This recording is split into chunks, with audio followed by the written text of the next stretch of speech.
Assalamualaikum warahmatullahi wabarakatuh. Bertemu kembali dengan Bu Guru Hasanah Hidayati. Kita akan melanjutkan pembelajaran selanjutnya, yaitu sejarah peminatan. Ini adalah sambungan dari part pertama kemarin. Jadi kita belajar mengenai kerajaan maritim di Indonesia pada masa Hindu-Buddha. Nah, kemarin kita sudah belajar mengenai kerajaan Kutai dan kerajaan Tarumanegara. Untuk sekarang kita akan belajar mengenai kerajaan Sriwijaya, kerajaan Mataram kuno, dan kerajaan Kediri. Dan nanti dilanjutkan insya Allah part ketiga, kerajaan Singosari dan kerajaan Majapahit. Nah, untuk kerajaan Sriwijaya, pasti teman-teman sering sekali sudah mendengar dan sudah belajar mengenai kerajaan Sriwijaya. Kita akan hanya mengulas sebentar saja. Nanti teman-teman bisa silakan mencari tambahan referensi dari internet. Untuk yang kerajaan Sriwijaya itu kita lihat di sini dari peta, terlihat bahwa wilayahnya itu dari sebagian Pulau Jawa, kemudian Pulau Sumatera, dan ini di sini Semenanjung Melayu ya. Dan mempunyai pengaruh juga di Mondwarawati, Khmer, Champa. Nah, ini Mondwarawati ini kalau sekarang itu Thailand gitu ya. Nah, ini pengaruhnya hingga sampai ke daerah Mondwarawati, Khmer, dan Champa begitu.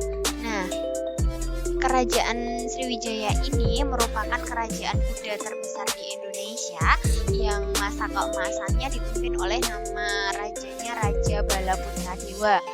Kemudian aktivitas ekonomi pada masa Sriwijaya itu di sekitar Selat Malaka ini, dan juga tanah Genting Kera dan Selat Sunda ya, Selat Sunda di sini, kemudian di tanah Genting Kera begitu di sini.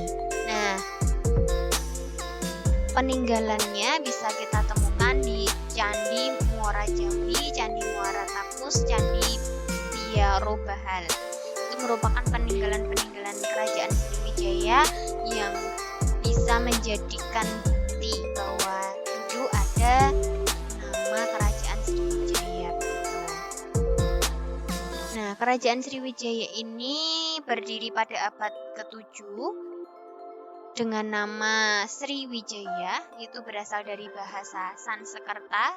Sri berarti cahaya atau gemilang, kemudian Wijaya berarti kemenangan atau kejayaan. Jadi makna Sriwijaya itu merupakan kemenangan yang gilang gemilang begitu ya. Dan wilayahnya, lokasi Sriwijaya itu dipilih oleh Dapuntahyang, itu seperti raja begitu ya, berada di tempat yang strategis, yaitu adalah pertemuan Sungai Musi dan Keramasan dan Ogan. Dengan Keramasan dan Ogan, jadi pertemuan Sungai Musi ya. Di sini ada kerajaan Sriwijaya. Masyarakatnya dikenal sebagai masyarakat yang dekat dengan sungai dan laut. Ini merupakan kerajaan maritim yang sangat hebat ya, yang sangat terkenal begitu. Nah, apa yang menyebabkan Sriwijaya ini menjadi sebuah kerajaan yang sangat besar? Itu ternyata ada 3 faktor menurut sejarawan Krom yang membuat Sriwijaya itu berkembang menjadi kerajaan yang hebat. Yang pertama adalah lokasi strategis. Lokasinya itu sangat cocok untuk tempat persinggahan dari kapal-kapal dagang, terutama di Tiongkok dan India. Jadi lokasi geografis pelabuhannya itu cocok untuk perdagangan. Kemudian pelabuhannya ini menjadi pusat perdagangan barter yang dilakukan oleh pedagang India dan Tiongkok. Perdagangan barter itu adalah pertukaran barang dengan barang. Misalnya dari Tiongkok ada pedagang Tiongkok membawa kain, kemudian dari Sriwijaya, para pedagang Sriwijaya membawa hasil bumi, misalnya kopi atau apa begitu, dan itu ditukarkan. Nah, itu adalah antara kain dan kopi. Nah, itu disebut sebagai perdagangan barter atau pertukaran barang dengan barang. Nah, Sriwijaya ini menjadi pusatnya perdagangan barter antara pedagang India, Tiongkok, dan Sriwijaya sendiri begitu. Menjadi pusat perdagangan dari barang-barang lokal yang akan dikirimkan ke Tiongkok dan India, didukung oleh pemerintahan yang kuat. Jadi kerajaan Sriwijaya itu mempunyai pemerintahan yang kuat, yang cakap, yang mampu melindungi rakyatnya, melindungi pedagang-pedagang yang ada di sana, sehingga mampu menjadi pusat perdagangan barang-barang lokal. Jadi barang-barang lokal misalnya dari wilayah Jawa, kemudian Sumatera, itu semuanya dikumpulkan di wilayah Kerajaan Sriwijaya ini, dan di sini terjadi pertukaran barang dengan barang dengan pedagang Tiongkok maupun pedagang India begitu. Kemudian orang-orang Melayu di Sriwijaya ini merupakan pelaut ulung yang bahkan petunjuk perjalanannya itu digunakan oleh orang-orang Portugis untuk memetakan jalur laut. Jadi orang-orang Melayu pada masa Sriwijaya itu akhirnya digunakan, petunjuk perjalanannya itu digunakan oleh orang-orang Portugis begitu. Dalam kitabnya I Ching ini adalah nama orang Cina ya. I Ching itu membuat kitab dengan judul Tatang Siu Pu Fa Kau itu pada tahun 688 sampai 695, menyebutkan bahwa ada sebuah kerajaan bernama Sriwijaya. Kerajaan terdapat 1000 orang biksu Buddha begitu. Para biksu ini menempuh pendidikan di Sriwijaya selama 3 bulan dan kembali ke India. Bahkan tidak jarang para biksu ini menggunakan perahu-perahu Sriwijaya untuk perjalanan ke India begitu. Nah, penyebab keruntuhan Sriwijaya itu jadi lama-kelamaan kan Sriwijaya juga hancur dan runtuh itu diawali dengan adanya serangan Kerajaan Medang Kamulan Jawa Timur di daerah Jawa Timur dipimpin oleh Raja Dharma Wangsa pada tahun 1990 Masehi. Nah, setelah itu banyak wilayah yang sudah ditaklukkan oleh Sriwijaya itu kemudian melepaskan diri, sehingga mengakibatkan kemunduran ekonomi dan perdagangan. Kemudian terdesaknya kerajaan Thailand yang mengembangkan kekuasaannya sampai ke Semenanjung Malaya.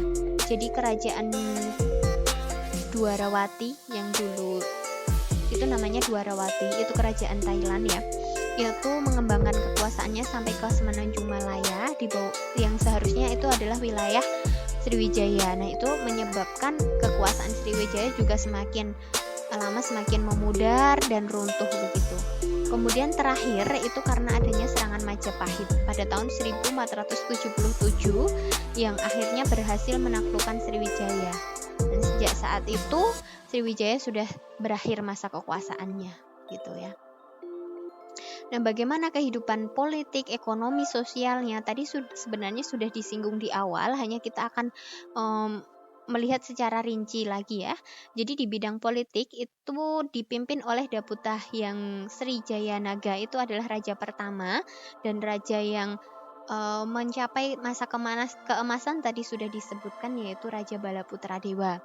Nah, pada masa ini itu kerajaan Sriwijaya itu melakukan politik ekspansi. Ekspansi itu memperluas wilayah kekuasaannya, memperluas wilayah daerah kekuasaannya ke daerah yang strategis, yaitu di sana ditemukan prasasti, yaitu prasasti Lampung, Bangka, dan Ligor. Dan selanjutnya adalah sosial dan budaya. Jadi kerajaan Sriwijaya sebagai pusat pendidikan bagi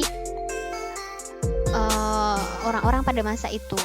Banyak pemuda-pemudi Sriwijaya yang belajar agama ke India, dan banyak pula pertukaran ya, ada juga pertukaran, jadi orang-orang India itu ada juga yang datang ke Sriwijaya begitu. Nah, Raja Balaputra Dewa ini raja yang terkuat tadi ya, yang mempunyai masa keemasannya itu pada masa Raja Balaputra Dewa ini ternyata berhubungan erat dengan Raja Dewa Paladewa dari India. Ini juga bisa masuk di bidang politik juga ya, politik luar negerinya. Ternyata Balaputra Dewa ini berhubungan erat dengan Raja Dewa Paladewa dari India.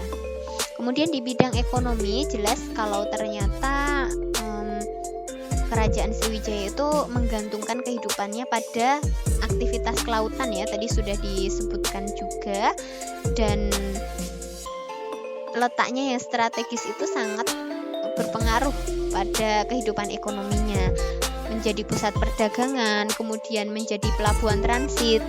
Kemudian Sriwijaya ini sukses dalam perdagangan itu karena disebabkan oleh armada laut yang kuat dan pemerintahan yang cakap ya. Jadi kalau kita cermati, ternyata di sana pemerintahan Sriwijaya itu sangat cakap, dan armada lautnya yang kuat ini yang menyebabkan perdagangan di Sriwijaya ini bisa berkembang pesat begitu.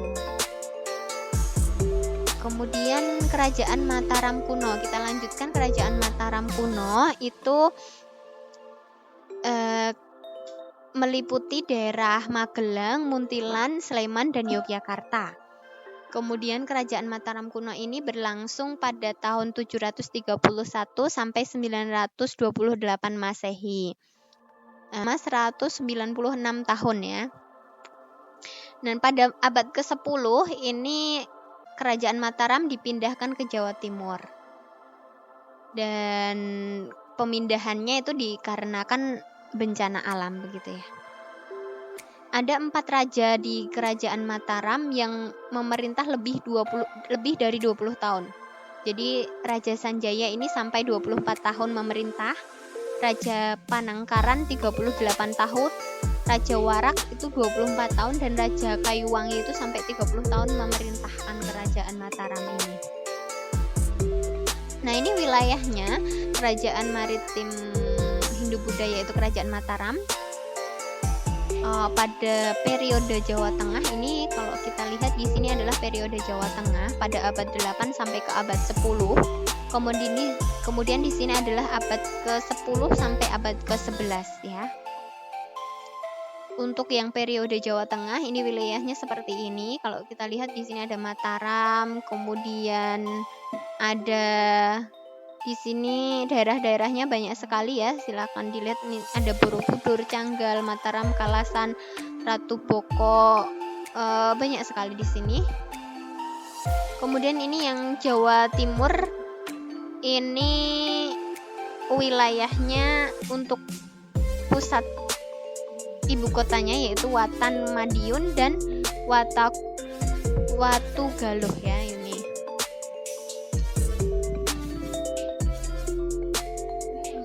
Jadi kalau Mataram kuno itu sebenarnya terdiri dari 2 dinasti, yaitu dinasti Sanjaya yang beragama Hindu dan dinasti Sailendra yang beragama Buddha. Jadi pemerintahannya terbagi menjadi 2 dinasti, dan kemudian dinasti ini bisa bergabung karena adanya pernikahan antara Rakai Pikatan dengan Pak Pramodawardhani ya, dan akhirnya menjadi satu kesatuan begitu. Nah, dari 2 dinasti ini kan mempunyai agama yang berbeda, tapi mereka mempunyai toleransi yang tinggi terhadap agama orang lain begitu ya. Di sini dibuktikan dengan adanya candi yang berdekatan. Contohnya adalah Candi Prambanan yang bercorak Hindu dan Candi Sewu yang bercorak Buddha. Ini letaknya berdekatan. Kemudian pada abad ke-10 tadi sudah Bu Guru sampaikan bahwa adanya bencana gunung meletus ini menyebabkan Empu Sindo itu memindahkan pusat kerajaan Mataram kuno dari Jawa Tengah ke Jawa Timur ya. Jadi ini bencana alam gunung meletus ini menyebabkan hancurnya kerajaan Mataram kuno di Jawa Tengah yang akhirnya harus dipindahkan ke Jawa Timur. Dan di sana Empu Sindo ini membangun dinasti Isyana dan mendirikan kerajaan Medang Kamulan. Untuk ekonominya kita bisa lihat dari kerajaan Mataram ini ternyata dikelilingi oleh sungai-sungai, misalnya Sungai Progo, Sungai Elo, Bogowonto, kemudian Bengawan Solo. Nah, dalam perkembangannya Raja Baltung mengembangkan kehidupan ekonominya dengan pelayaran dengan memanfaatkan Sungai Bengawan Solo. Jadi ekonominya mengembangkan pelayaran di Sungai Bengawan Solo begitu ya.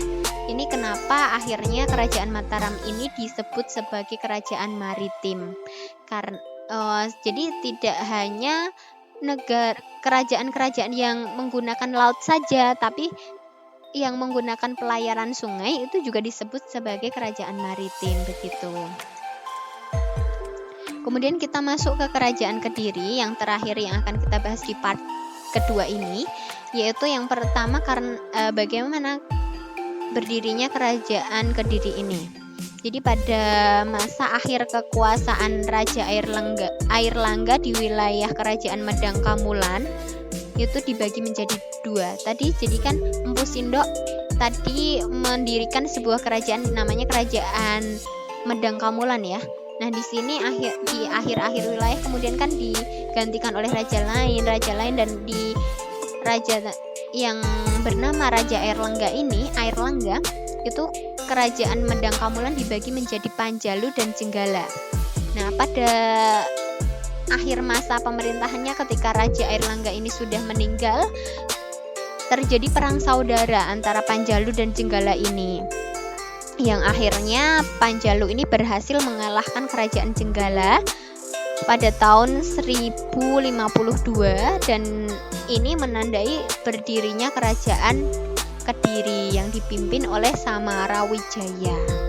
Nah, puncak Kerajaan Kediri itu dipimpin oleh pemerintahan dengan raja namanya Raja Jayabaya yang kekuasaannya meliputi Kediri dan meliputi seluruh bekas wilayah Kerajaan Medang Kamulan ya. Bahkan yang Jenggala tadi juga sudah semuanya terkuasai oleh Kerajaan Kediri ini dipimpin oleh Jayabaya.